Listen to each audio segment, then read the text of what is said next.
We need at our table of awareness the logician, but equally we need the intuitive, we need the mystic. I almost died. I was allowed to go to the very precipice of death, of life and death, and look over the edge.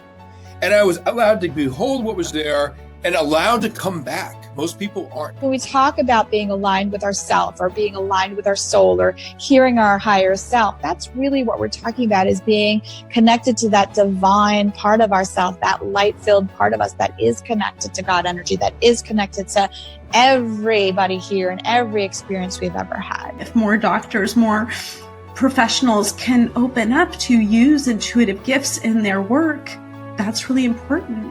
Hi, I'm Dr. Amy Robbins, and welcome to Life, Death, and the Space Between.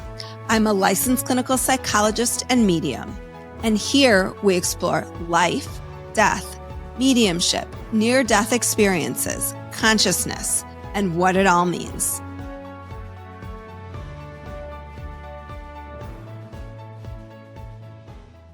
Like so many of us, Dimitri Moraitis stumbled into his career in spirituality and ended up with a best-selling book, Change Your Aura, Change Your Life. He is the co-founder and co-director of the Spiritual Arts Institute and an illuminated metaphysical teacher, healer, and co-author of numerous books. His co-creator, Barbara, who recently passed away, worked together as she opened him up to how to read auras, how to understand people through their auras, and how to help people on their journey of spiritual growth. He is an eloquent speaker on a wide variety of spiritual topics. And I absolutely love this conversation where we talked about the different metaphysical techniques that he incorporates into his book and what aura colors mean and what they say about us. And with that, I bring you today's episode with Dimitri Moraitis. Welcome, Dimitri, to Life, Death, and the Space Between. Well, thank you for having me on. It's a pleasure. So we are going to talk about this famous international bestseller, Change Your Aura, Change Your Life. But I want to start with how you kind of unseemingly found yourself in the space of spirituality, because it was not really where you come from. No. And probably for a lot of people, maybe they started on a different road and then found themselves here. I was born in Denver, grew up in the Midwest, and came from, my father was a doctor and my mother was very artistic, and I was leaning more into the artistic world. I was playing a lot of piano at the time, and then movie making. So I went to California. That's where you go to make movies. Well, first I went to New York, to NYU, and then I went to California. And it was actually going pretty good. But as you may know, in the artistic world, you're always kind of trying to put your finger on that thing you can't touch. The kind of the ineffable, listening to your muse. And I was starting to have these just sort of spontaneous, I didn't know what metaphysics was at the time. So I just called them my inspiration moments, where I was just in this very beautiful place. But it would kind of come like the wind and sort of leave like the wind. I didn't have any control over it. And then it got so strong, I had my definite spiritual awakening, but I didn't label it that at first. So again, I still didn't know, but something had permanently changed. I mean, it was not just an experience. I was just in a different perspective of things. And then when I realized it was metaphysics, I couldn't get enough of it. And about a year later, I met Barbara at a dinner party. And first time I meditated, and, here was this advanced mystic clairvoyant. And I started kind of pouring my heart out with all these questions. And she gave language to what I was experiencing. And then I was realizing, she's talking from her own experiences. And by the end of the night, I realized she's the one I got to study with. Was a generation ahead of me. And we jumped in right away. And interesting, she came initially from the world of entertainment and then redirected her life. At the time I was trying to make movies and metaphysics mix, but at that time it didn't work so well. And then I realized, this is actually my life purpose. I thought it was movies, but it was actually metaphysics. And it took a while for that to happen. And then Barb at that point had amassed so much knowledge, but her writings were more like in notes. It wasn't yet in that book or the many course materials or other books that we have. So we decided, okay, it's time to organize all this. There's a lot more to come through. And we started our nonprofit. But then I didn't realize that initially she was actually training me to kind of, continue the tradition when her time was finished. So, and that's very normal in the metaphysical, the teacher, student. There's kind of a lineage of how things move along. So I've been doing this now 40 years, and it's only getting more exciting. Yeah. And Barb recently passed away, so now you're officially kind of carrying the torch. Exactly. Forward. And, thank God she took the time for that, because these things don't happen quickly. For example, she was born clairvoyant basically from age 3, but she didn't get her first training till age 11. And she didn't start teaching till almost 40. So there was a long period of training and developing and all of this. And again, I didn't just jump onto this right away. It was many, many years of developing it.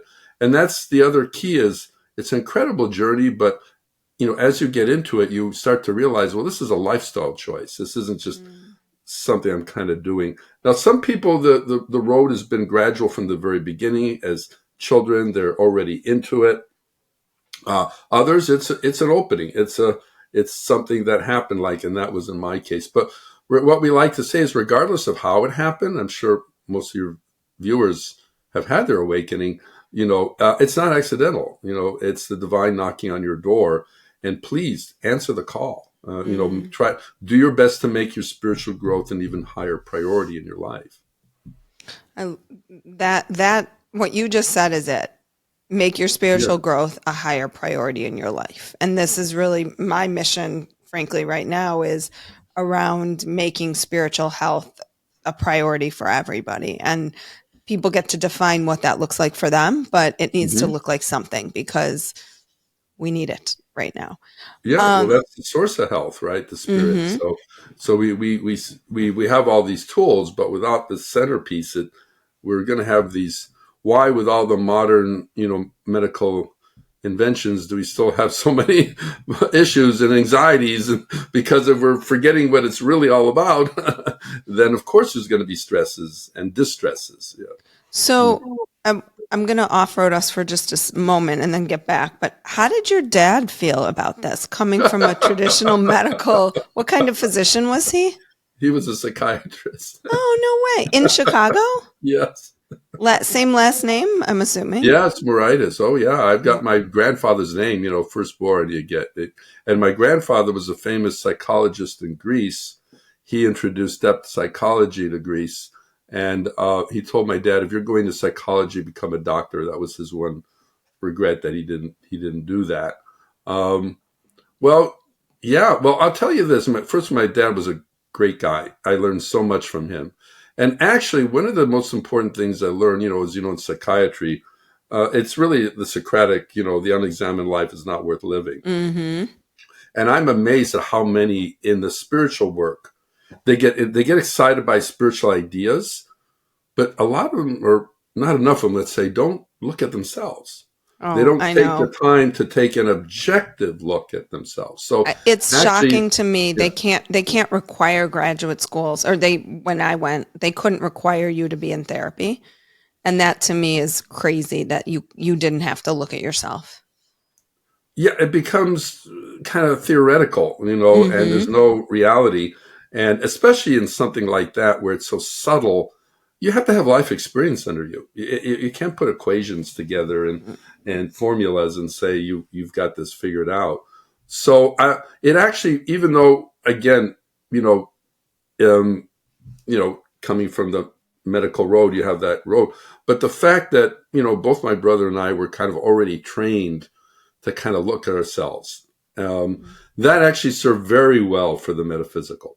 So it was kind of a natural extension. You have these other dimensions that come into it. But let's say, for example, where the spiritual came in really helpful, when I first started working with Barbie, and I would work with her with people and clients, and I'll keep this short, but this one woman, oh my God, such a wonderful soul, but at the time, by far the worst story of, sexual abuse as a youth that I ever heard.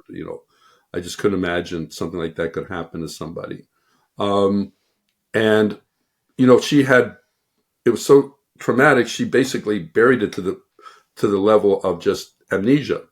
She just forgot it happened, Yeah. and she was working, of all things, at a mortuary and she was just getting into this deep depression. Right. And, so she went to a psychiatrist, and it all came out, but I don't know, I guess he didn't know how to help her through that. And she did try to commit suicide, Now, fortunately, she failed. And shortly after that, she was very spiritually minded. She kind of started some of the light work and things, the healings we went. And it was the first time she was able to kind of find herself again, her own self-worth, her own self-value. So I learned a very valuable lesson then, that yes, the medical and they have their places, but the beautiful thing about the spiritual is it gets to the core of it. Okay, so you have this problem, but how do you solve it? How do you get over it? Whatever trauma. And the beauty is, these experiences in our life are just experiences. As traumatic as they are, they're not our identity. They're not who we are. So we can overcome any of these traumas. And one of the things of working with the aura is it can get to the core of these things. It can start to release it. And she just opened up a whole new life for her. It turned out to be, she was also this wonderful singer, and it was just a turnaround. But it was also a little bit of a turnaround for me to realize just what you're saying. It can't be just one phase of healing. It's got to be all the phases coming in together. So when you say change your aura, what does that mean? Because is it from the outside in or the inside out? The inside out. Maybe we could start with the working definition of an aura and how our aura is impacted by everything. And so weird today. Side note, you can explain to me what this was. I was in acupuncture this morning. This has never happened to me.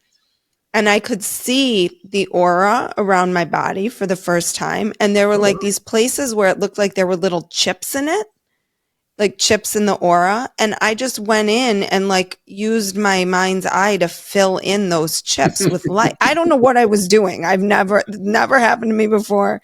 No idea. What? Did you say today? Today, this morning. Yeah. Well, we could do a whole discussion on acupuncture, but it touches on a specific aspect of the auric anatomy related to what we call the etheric template. So we all know acupuncture works, but why can't science find it?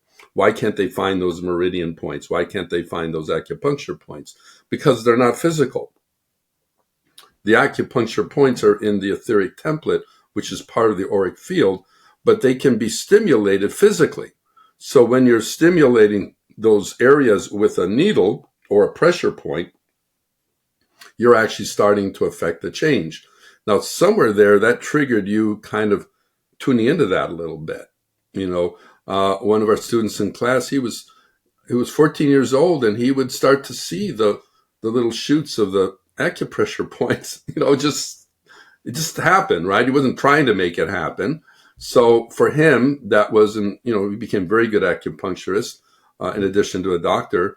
But these things sometimes happen spontaneously. What we say is that's sort of the beginnings of natural clairvoyance. When you have those moments, yes, you are tuning into a part of you that's not physical, right? And it's kind of partly to inspire you on the road to kind of go deeper into this and explore more. Although I do want to let everybody know here, you don't need to see the aura to work with it. You need to know how to work with the aura, and then you'll see the changes in your life. But if you do happen to see colors or energies, that's great. But that's not the criteria of working with it. Some of our students come in and someone says, "Oh, I saw this blue light. It was so exciting." And the other one said, "No, I didn't see anything. I guess I'm not doing it right." So that's not but yes, it is exciting when these spiritual moments happen, and they are meant to kind of trigger us to be more engaged, more sort of like getting our attention, to pay more attention to it. Okay, so the aura, how do you define aura? Okay, so there's a couple definitions. One, and the one that Barbara used the longest, is it's a vibratory essence that surrounds all living things. So everything in life has an auric energy. It's not just us. The trees, the animals, the flowers, all of it have an auric energy because there's vibratory essence moving through everything.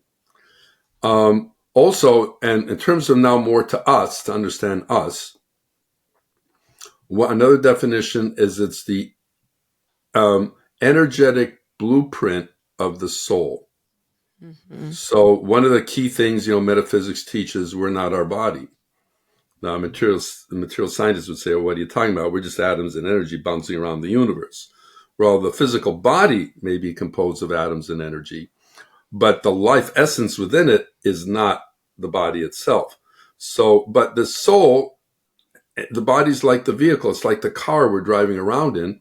It needs to be fueled. So the aura is this energetic blueprint. So this is what's so amazing about the aura, is everything going on in our life is reflected in the auric field. So let's say what someone's thinking right now is showing in the aura. What someone's feeling right now is showing in the aura. It isn't lying. It's just saying what's there. It's not judging it. It's not saying you're a good person or a bad person. But the interesting thing is, if I'm really angry right now, that energy is pretty menacing looking in the aura. Even if I say, no, I'm not angry, I'm feeling fine. Well, if the aura shows something different, that you ain't fine, right? But how do you work with the aura if you can't see the aura?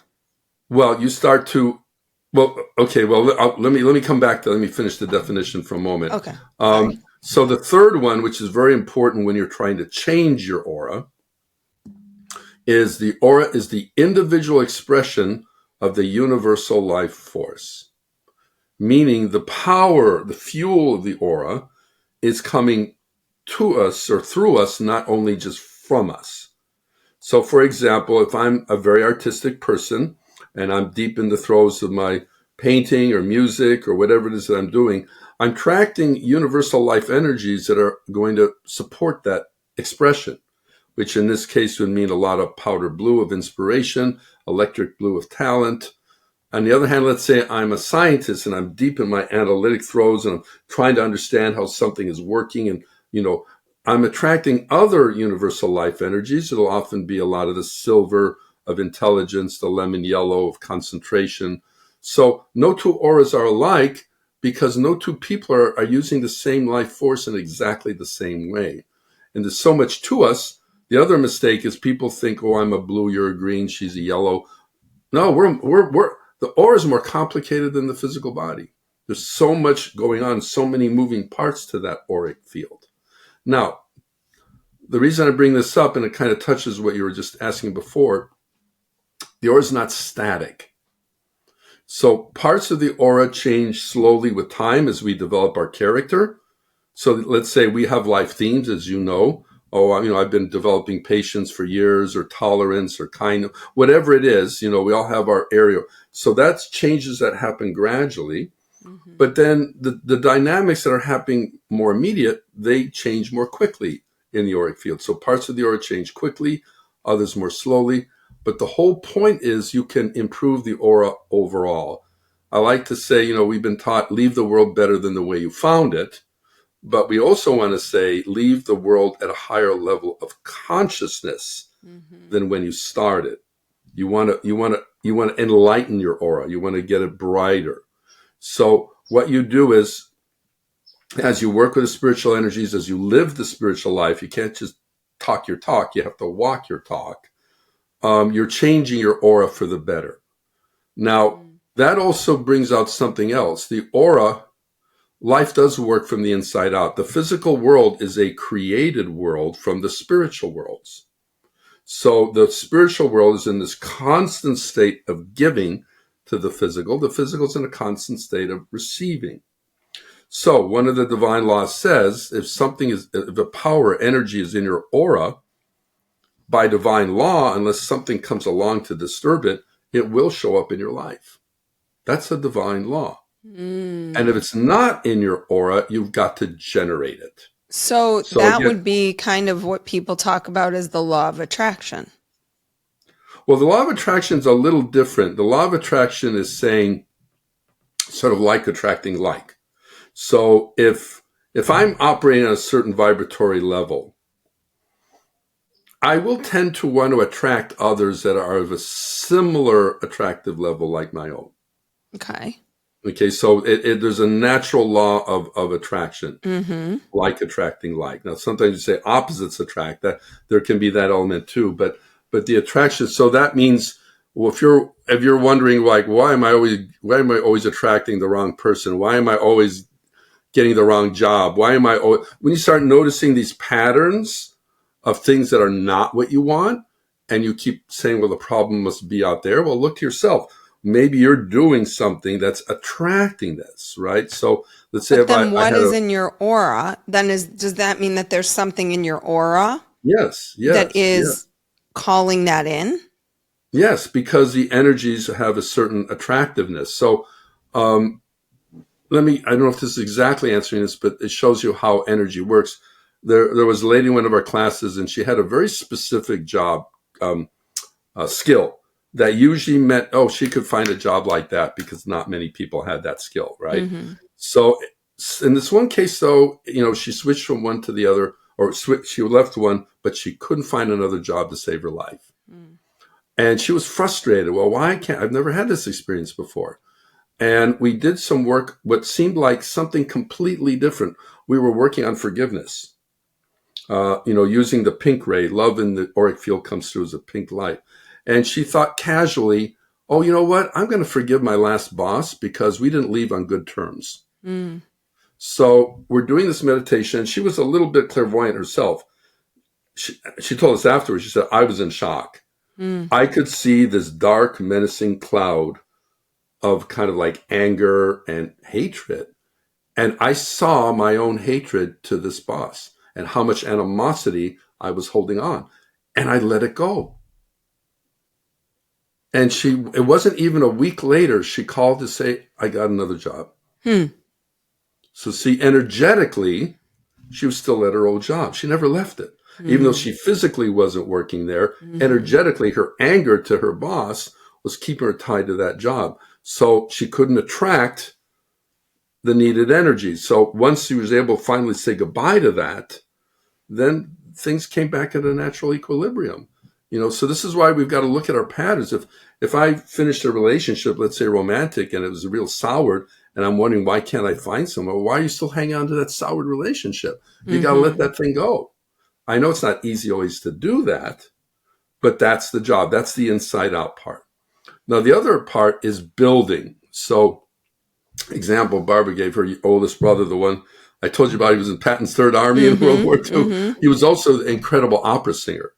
They actually put him in intelligence because he knew like 3 or 4 languages, including German and Italian, things like that.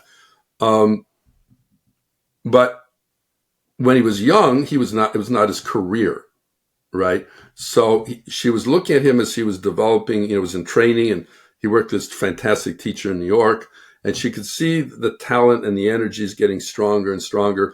And just in her mind, she said, you know what, his career is going to start real soon. And that's exactly what happened.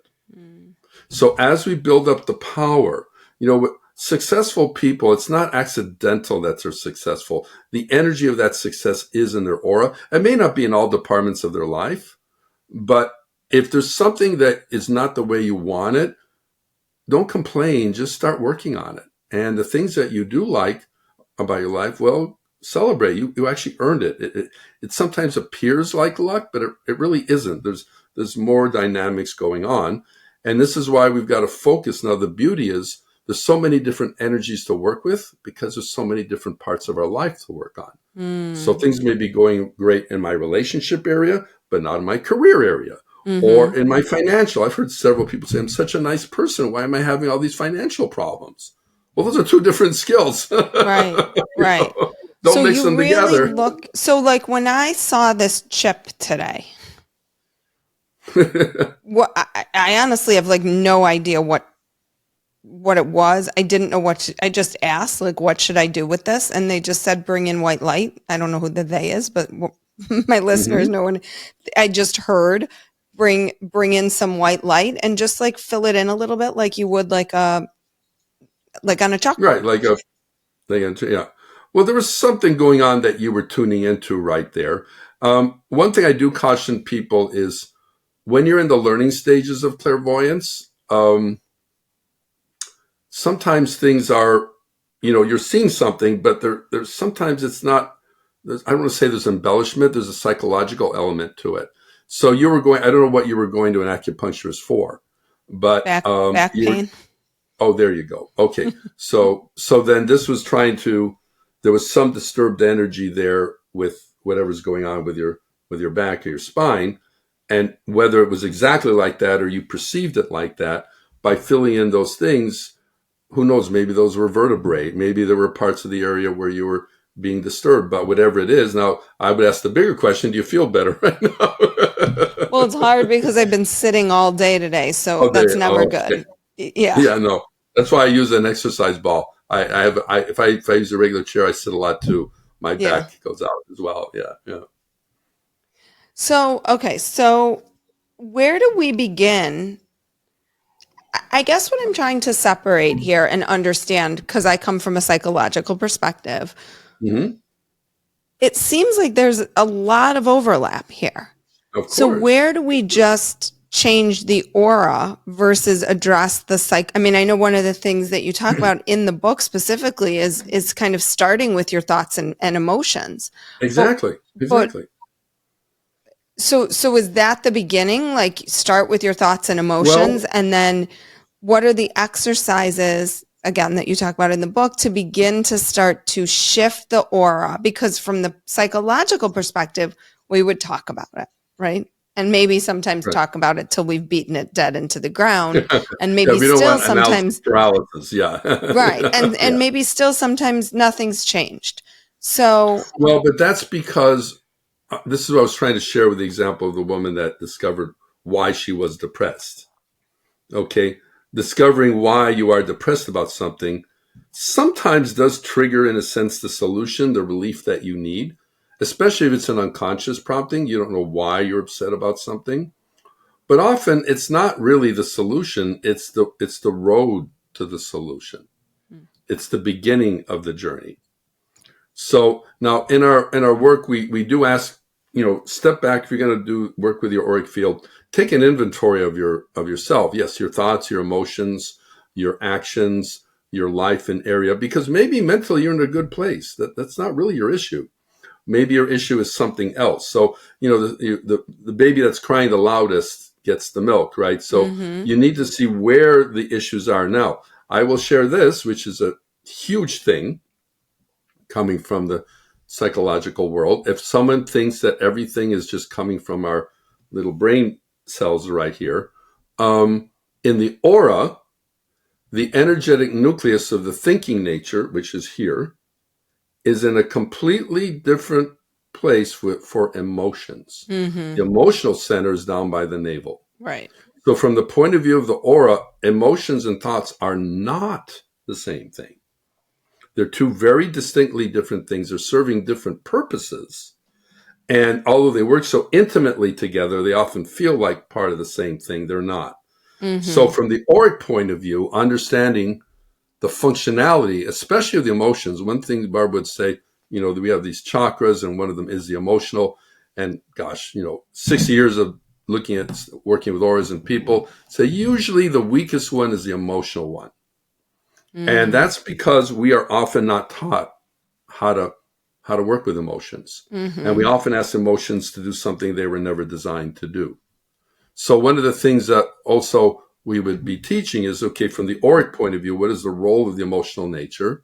From the auric point of view, what is the role of the mental nature? And try to separate your thinking processes from your emotional processes. And if you're noticing, if you're being honest with yourself and you're saying, now I am upset about this, okay, then to try to understand where is that upsetness coming from? And then you can work with the light to start to release that anger or that frustration. And also, it's got to be replaced. Emotions are like a river; they're constantly flowing.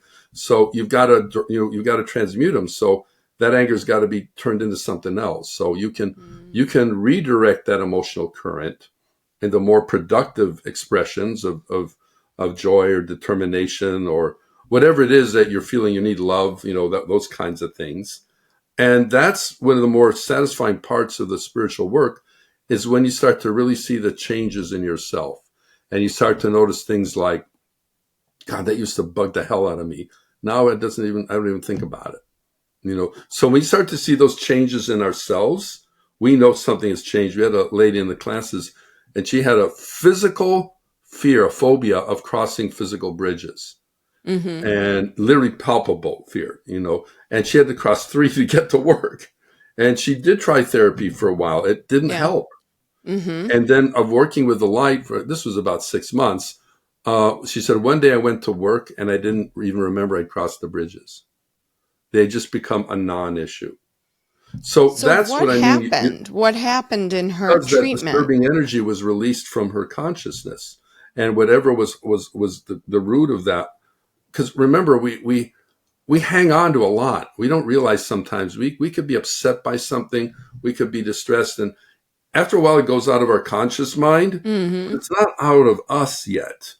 And something will trigger it. That's why we say, bless people that can push your buttons or can upset you, because they're revealing a weakness. So if someone says, this as a psychologist, okay. Oh, I got so mad at them. They said this nasty thing to me. And and you go, really? You sound like a little too angry for this.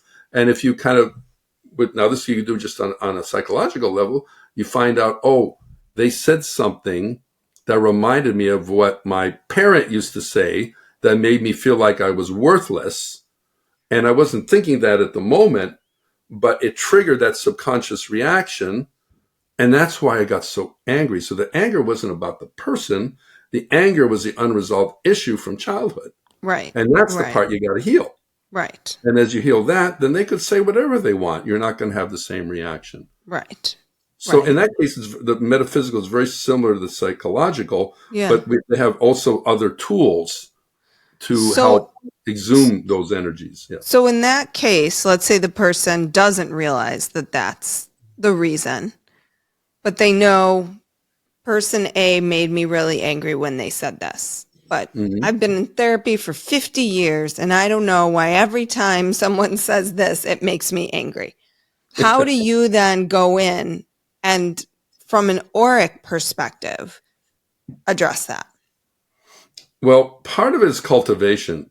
Like we said earlier, the client or the patient or the person you're seeing really does need to. Now, this may be a difference between a patient in therapy and a metaphysician, is we would be talking a lot with a metaphysician if they haven't developed this, if they think the doctor's just going to do it all for them and I just express what I think, and you're not doing your homework, right? You aren't taking time to contemplate and examine your life.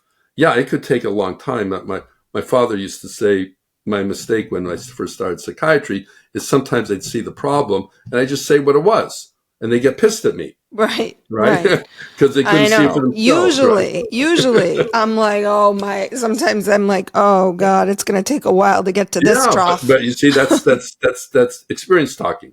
Right. But he would say, as you know, it could take years to come to that same realization. But what we say in metaphysics is those are years well spent. Because look, some of these are life lessons. So if I say right now I need to be more patient, it didn't even take me a second to say that. But I could spend literally the next 20 years actually becoming patient. So the soul learns slowly. The soul has to go through these life experiences. The human experiences. But where the light does help, it sheds light. It doesn't bypass the normal growth process, but by working with the auric powers, you start to see these things quicker. Because there's more light in you. There's more power in you to see. And if you're courageous enough to look at it when it's confronting you and not be scared by it, then you are going to, the light is going to reveal the good things about you and the blemishes about you. It's going to reveal both. And kind of like your image you're saying, here is me, but I saw these pieces that needed filling in. Well, that's our whole life, right? Our auras are generally mixed. You can have somebody that's really in love with somebody, but jealous of them. So they'll have this deep rose pink and they'll have this dirty avocado green at the same time. And you So, see that, when you scan their body clairvoyantly. well, it's not exactly a scan. It's more like a tuning in. It's impossible. Barbara was the most skilled clairvoyant I have ever met in my life, or even ever heard about in my life, right? The depth of how she could see the auric field was shocking, right? But even her, you don't see the whole thing in toto. It's just, that's impossible. The way to think of it is more like, and I know I'm aging myself, I guess, right now, like on a radio station with all the different, so you tune into one station, you tune into another, you tune into pieces of it to get to what you're going. And it's usually related to, again, why a person is seeing you or what is going on there. But yes, a lot of things are obvious in the aura, but again, it doesn't matter the person, like, again, as you know, it's not what you're able to see in a patient, it's what they're able to become aware of, right? You're helping them, but until they see it for themselves, it really has no meaning. They're not going to make a change until they see it for themselves. Right. So she might see, I'm like, I'm trying to put this in my psychological mind to see, like, I'm trying to bridge that gap for myself. So she might see green in, like you were saying, this green avocado shaped jealousy aura, right? That gives. Well, it wouldn't be an aura. It'd be like maybe something floating in the aura. Okay. So something floating in the aura, that means jealousy. Yeah. When I'm in therapy, I hear someone talking about that. Right. I can hear the undertones of anger, jealousy, or whatever it is. Right. They love the person, but they had this amazing home life and I didn't, or whatever it is. Exactly. So there you go. From the auric perspective, what do you then do with that? Okay. So when you're picking up, like you said, just by the way they're talking, I can tell there's some jealousy there. Right. All right. Well, the extension was that jealousy has an expression in the auric field.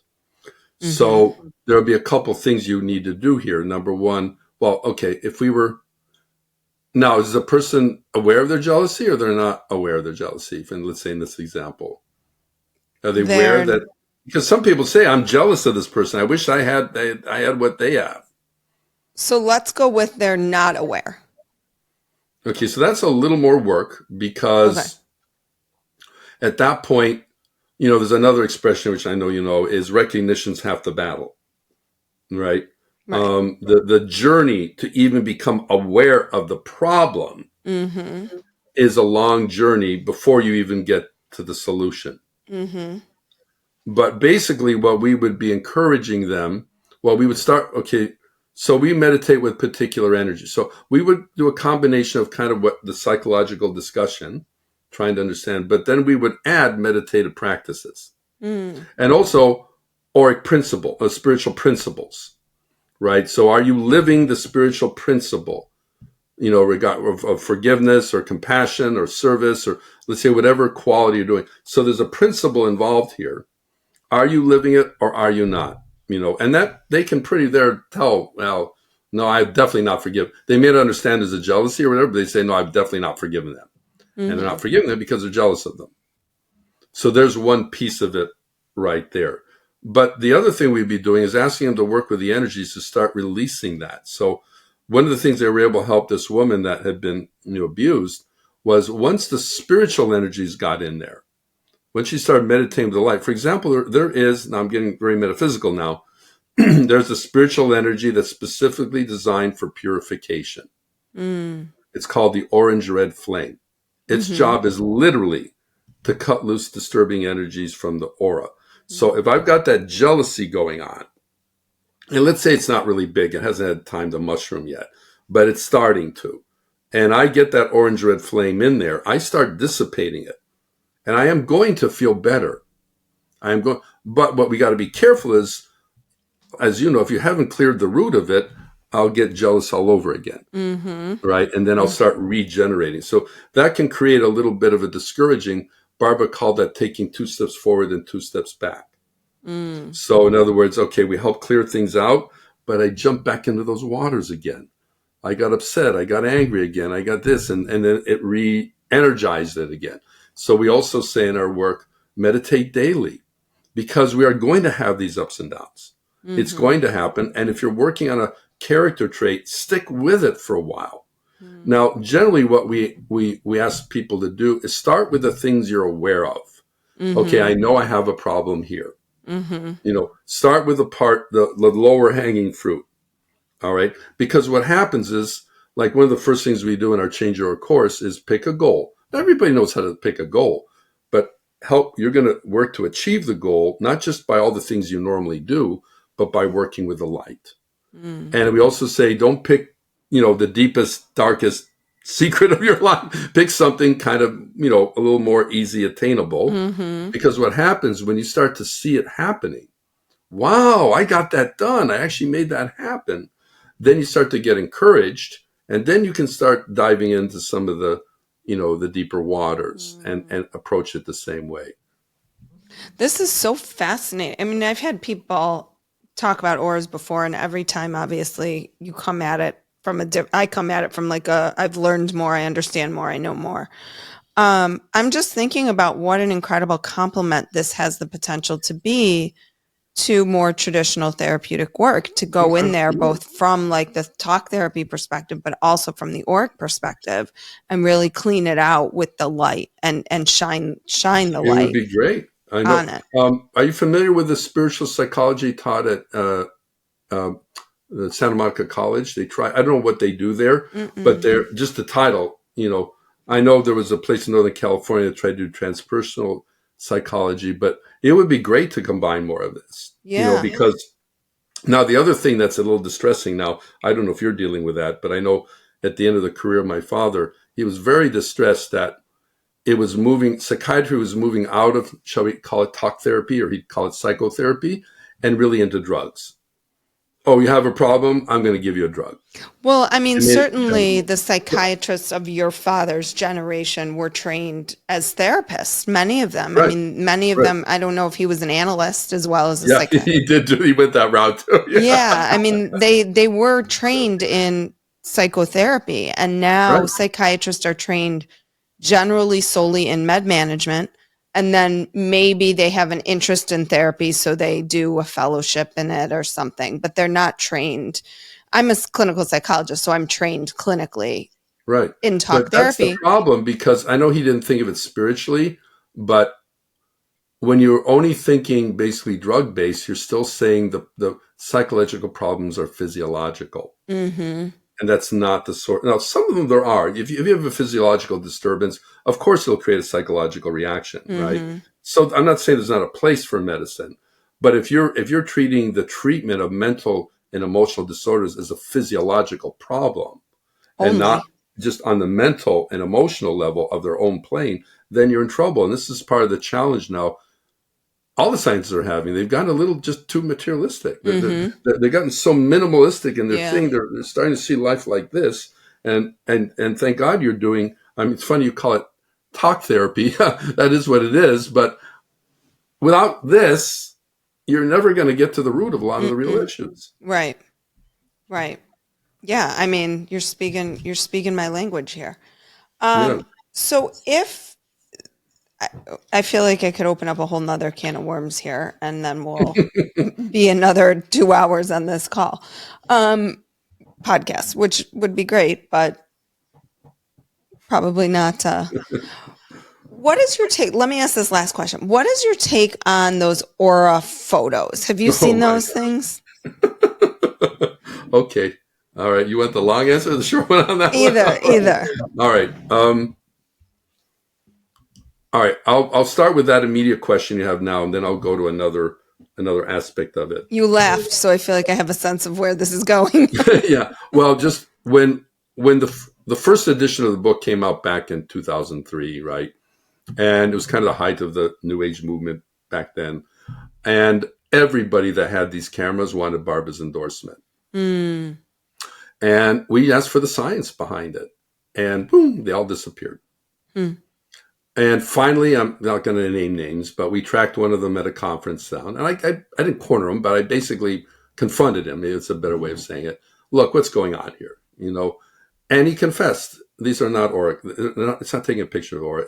They're a spectrometer, and they're measuring biological reaction, and they programmed it to look like an aura. I notice now on one of their websites, in small little disclaimers at the bottom, it says aura camera in big letters, this is not actually taking a picture of the aura. No camera can do that. So it's just not taking a picture of the aura. And so I'm sorry. I wish that were true. My God, if that were true, it would change so many things.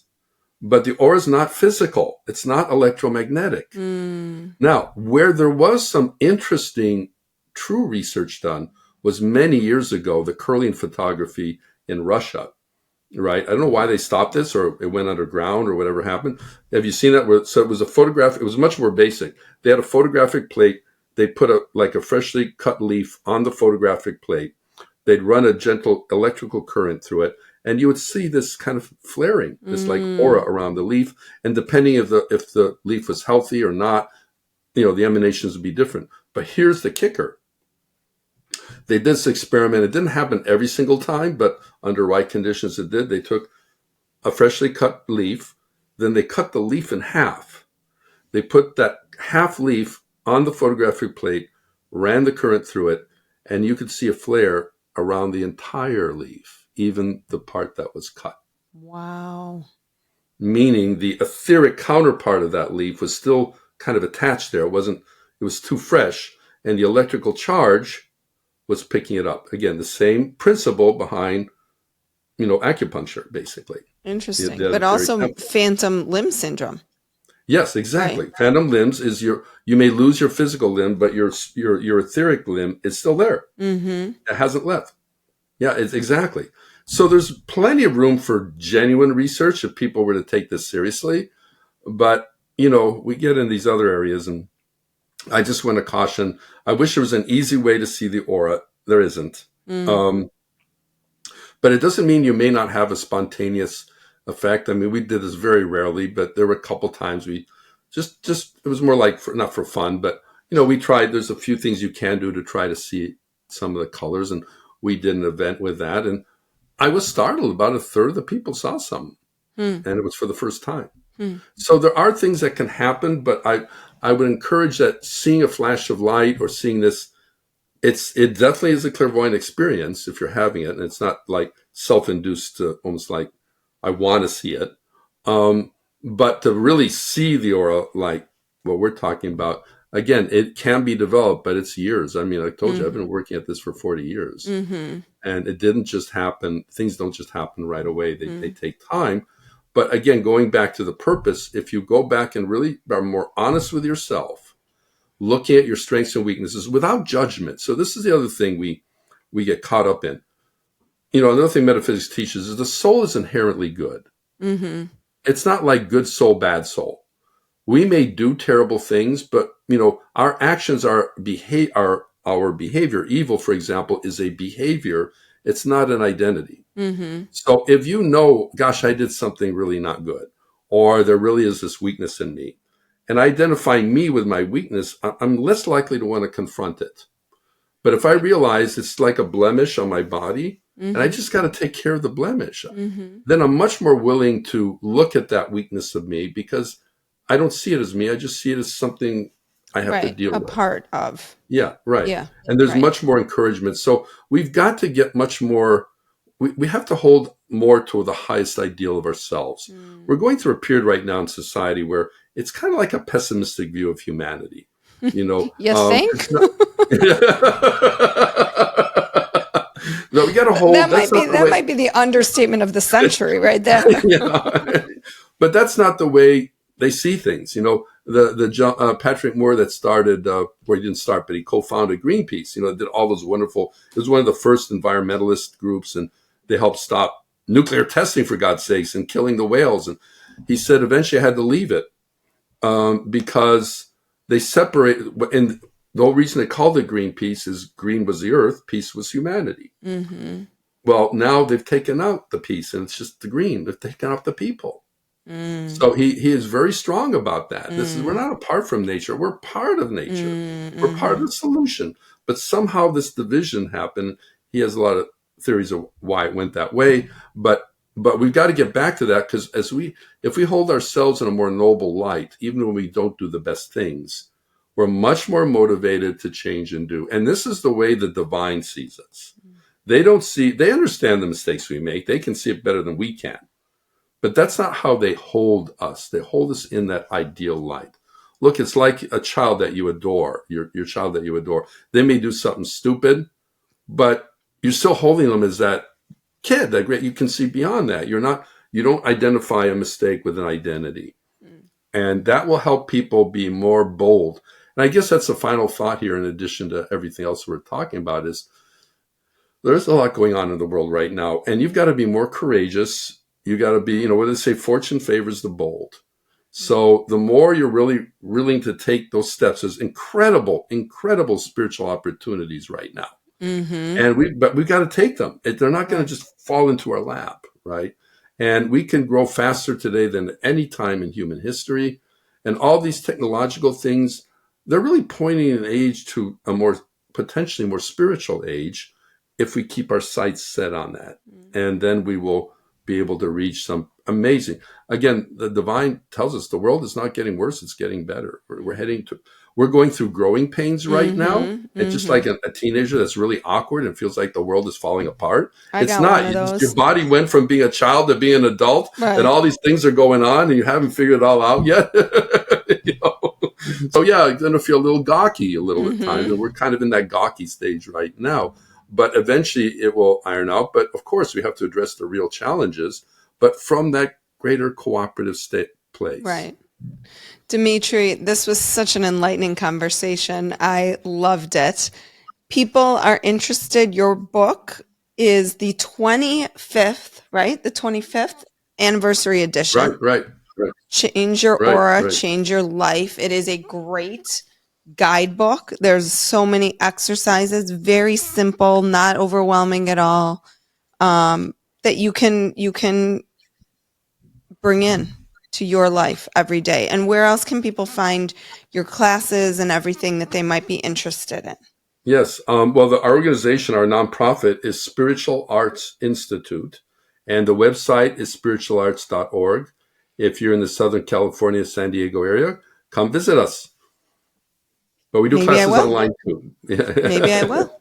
Yeah, that'd be great. Dimitri, I may make it out to Chicago at some point. Yeah, come visit me. Visit my old town. I'd like to go back to Greektown again. Go to some of those good restaurants. Yeah, now it looks very different over there. Does very it? different. Oh, yeah. The whole West Loop is completely transformed. Oh, very, very shishi now? Yes, very shishi. Yeah. The place to be, the place to live, the place to eat, everything. Oh, wow. Oh, that makes me want to go there more now. Yeah. Yeah. All right. Sounds good. Like what you heard today and want to hear more? Wondering what comes next and what it all means? Head over to Apple Podcast, Spotify, Stitcher, Google Play, or anywhere you get your podcasts and hit subscribe. Also, if you could take a minute to rate and review my podcast, I would really appreciate it. Stay tuned as we continue to explore life, death, and the space between.